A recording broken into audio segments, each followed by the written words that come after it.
probe into murders of star Hobson and Arthur. Labinjo-Hughes finds concerns raised by relatives too often disregarded and says fundamental change to child protection needed to prevent future tragedies. Warnings from relatives of star Hobson were recorded as malicious by social services months before she was murdered by her mother's partner. A government review has found concerns raised by relatives of both the one-year-old girl and Arthur Labinjo-Hughes, another child who was killed in his home in 2020, were too often disregarded and not properly investigated by police and social workers, according to the Child Safeguarding Practice. The report, commissioned by the government following the deaths of the two infants, murdered within 4 months of each other, warns that the way child protection is approached in England needs to change fundamentally in order to prevent It recommends dedicated multi-agency teams staffed by experienced child protection professionals be set up in every local authority area to investigate allegations of serious harm to children, and that a new child protection ministerial group is set up. Star, described by family and friends as an inquisitive toddler who loved to listen to music, died in September 2020 after suffering significant damage to her internal organs and a fractured skull and shins at the hands of her mother's partner Savannah Brockhill. The report states that when Star's maternal grandmother made referrals to children's services in Bradford 4 months before her death,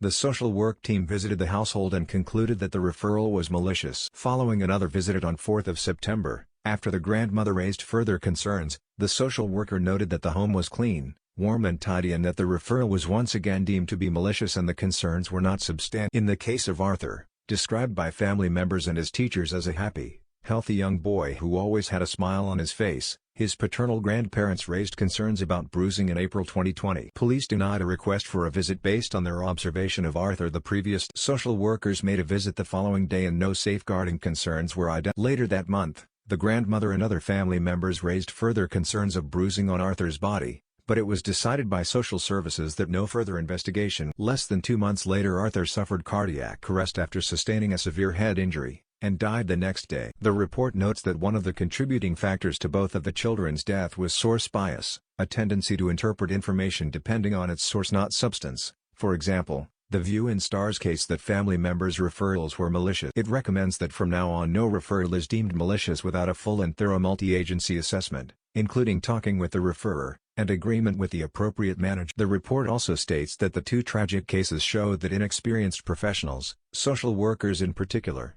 were too often being asked to undertake this work without sufficient supervision. And it noted that the coronavirus pandemic had an impact, as changes to the way children's social work was carried out led to fragmented management oversight of the response to individual referrals and a lack of clarity about case-holding accountability. These aspects had some impact on the effectiveness of the response to concerns about bruising to Arthur and subsequent decision-making, it states. In the case of Star, it notes that while face-to-face home visits by social workers were largely maintained, with one virtual visit by a social worker in June 2020, the health visitor carried out her 9-12-month assessment. This would have been more limited in nature than a face-to-face review and offered less opportunity to explore wider aspects of Star's care and development. According to Star's great-grandfather, David Fawcett, 62, spoke of his anger at learning social workers' investigation into Star's case was closed a week before she died. Reading between the lines, they didn't have the manpower, which is why they had to close the case. It's pretty damning. The proposals they've put forward are positive because it's communication.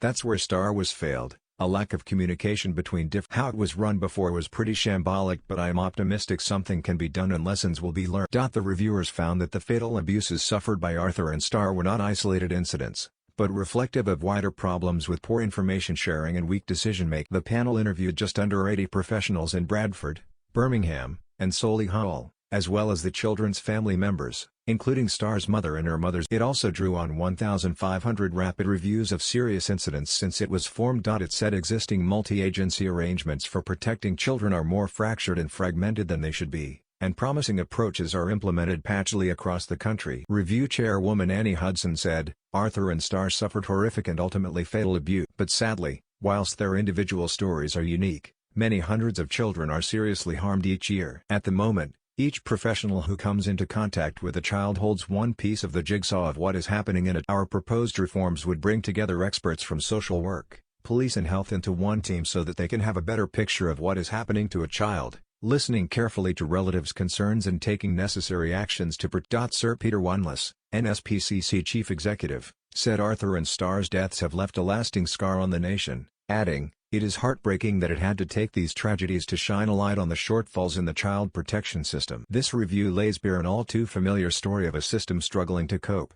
Social workers, police, health practitioners and teachers, however hard they are working as individuals, know they cannot. Responding to the findings, Education Secretary Nadeem Zahawi said, "The deaths of Arthur and Star appalled the nation and highlighted the urgent need for action and change. We must waste no time learning from the findings of this review. Enough is enough. I will set up a new child protection ministerial group, a first and immediate step in responding to these findings, before setting out a bold implementation plan later this year to bring about a fundamental shift in how we support better outcomes for our most vulnerable children and families."